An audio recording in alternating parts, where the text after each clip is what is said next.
The problem is the monopoly game, which is controlled by the Federal Reserve, the private bank, which is actually controlled out of London, is manipulating all the dollars to put them out, put more and more people into debt. So the illusion of equity they have in real estate is coming apart. The players that are analyzing everything are expecting massive foreclosures next year and the beginning of what we call the recession it's going to be worse than 29. Like your house that you're living in. You think you own it. You don't. Right. You have contractual right to transfer the airspace, subject to you paying taxes to the state. Right.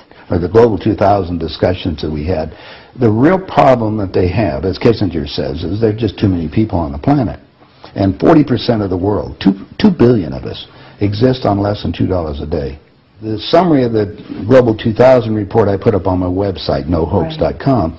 But if you look at it, it makes sense to get rid of people. So what they said, they're going to make godlike decisions on who lives and who dies. Now, obviously, some of the meetings we sat on, we were planning on using neutron bombs on the major cities, because that contains most of what they call... You actually heard this? I sat in on the meetings. I was in the game big time. In fact, I was making such a mess, they decided rather than kill me, which they could, they just invited me into the inner group and asked me to be the finance chairman. And at that point, I probably would have been in, Secretary of the Treasury or something, whatever they wanted to do with me. What I was doing prior to that, so, making it right, I would volunteer to become a president of a company, and I'd go in and liquidate it. And we get rid of the expendable containers. That was my job. Expendable containers meaning human beings? That's right. Yeah, it's amazing. That's that was the inside vernacular, wasn't it? Yeah. Oh, well, that's what we used at that time. I mean, it went from there to useless eaters today, so you're happy with it, you're a human resource. So, which, all you are is part of the commodity, even in the business sense. You look at it, you have a cost. Labor, what is labor? Human resource, when you're going to put together some kind of product. Well, the inside of the game, when we started to use neutron bombs, today they figure that biologicals are much cheaper. They're still planning on, the plan is to get a war started in the Middle East, and they're still planning on using a neutron bomb, or one of the bombs that they've got developed on Israel, and that's to begin World War III, which is all in the cards. And it's going to happen. They even put a monument up for this whole program. It's called the Georgia Guidestones.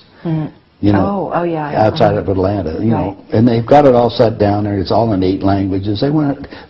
Basically, it's fait accompli as far as they're concerned. It's just to get the thing going in the Middle East, and it's not going fast enough. I mean, Carter put this thing in, so we have the Plan 2000 with the war starting in the year 2000 in the Middle East. Right. Reduce the population of the planet down to 500 million. Have one world currency under the Homeland Security, or FEMA, if you want to call it. They're going to declare an emergency, which are going to shut down everything. My friends, my CIA associates, I don't even call them friends anymore. CIA is crooks in action. Yeah. They're all professional liars. Yeah. I mean, they got to be if they have that job. Yeah. So you have to look at what they're doing. Anyway, they're so concerned they're leaving the country too.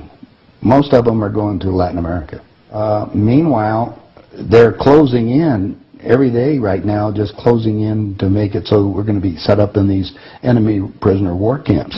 I published a book. It's called Chaos in America. In it, I was asked to build an enemy prisoner war camp. I put the contract in this book. So you can read it for yourself. This is in downtown Las Vegas, right on the railroad tracks. It says enemy prisoner war camp. They're all on top. And they're building them all the way across the United States right now. Bush signed an executive order taking the old forts and the army places that we shut down to get those organized to hold the so-called dissidents. Now, what's the definition of a dissident? And the problem is that we're going to enslave ourselves, because most of the people want to keep having food coming in, and you're going to follow the line. You're just walking yourself into your own prison camp. Then we're going to come down to the extermination, just like World War II. Right. Well, Phil and I have lectured together. I know Phil Snyder. He's dead now. Yeah, I know he's dead. And so what about what he was saying about the number of bases at that time? I think it was 129 bases before he died. Underground had already been built. Is that all for the elite? Yeah. Really? What are they going to do with the rest of the people? They just get rid of them, leave them above ground and be radiated. Now, my son happens to be a nuclear physicist.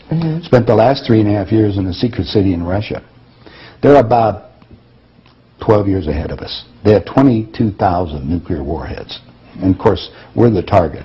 The Soviets have 3 nuclear submarines on the west coast and 3 on the east coast. They're about 2 football fields in length, 5 stories tall, and they all are nuclear power and aimed at our major cities. West Coast gone. Well, because the plan is the northern hemisphere is where they're going to release the nuclear bombs, and the theory was that the winds from the North Pole that are coming down, because that's increasing drastically, will go to the equator, and there will be very little spillover because of the reverse of the winds, because of the southern hemisphere.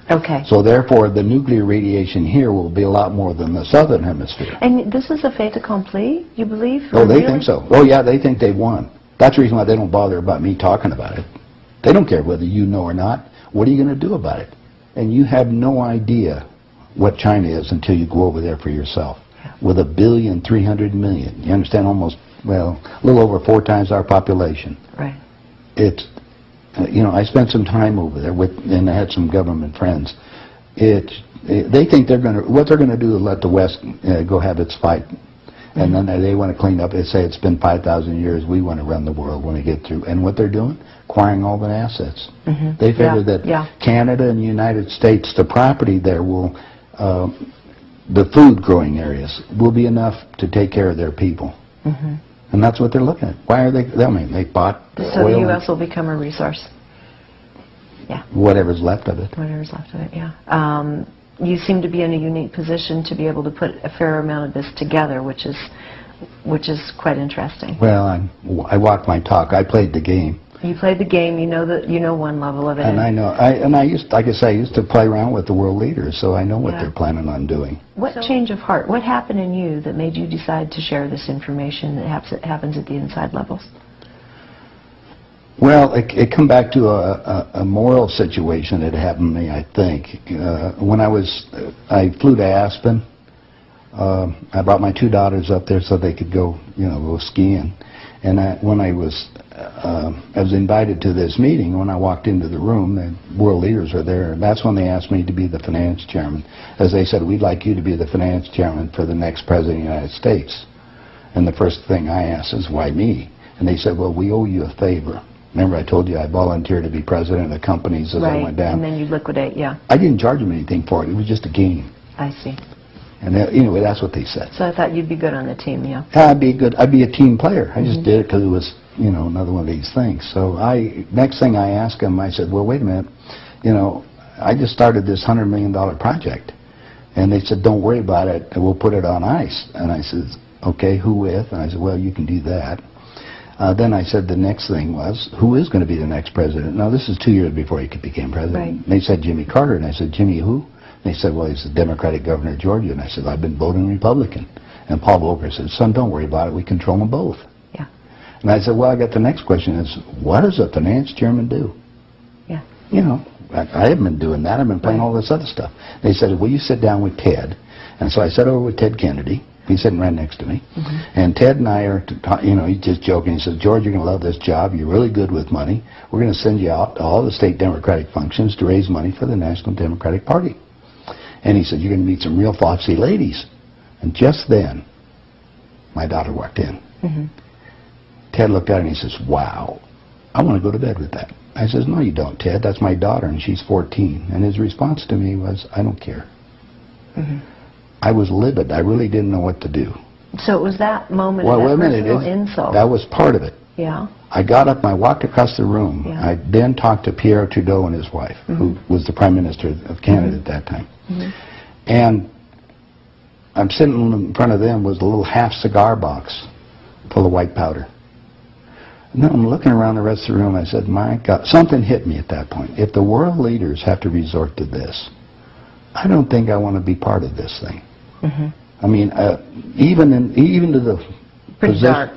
Even to the pollution and getting everything else they're talking about, getting rid of all the other people. I mean, I was raised in a packing house and slaughtering animals, and you get to the point where people are just animals at that level. And then I found out a little bit more about the details of the Plan 2000, of the annihilation of the entire planet. I said, I got to stop these people. There's something there. I mean, it's just, they got to be stopped.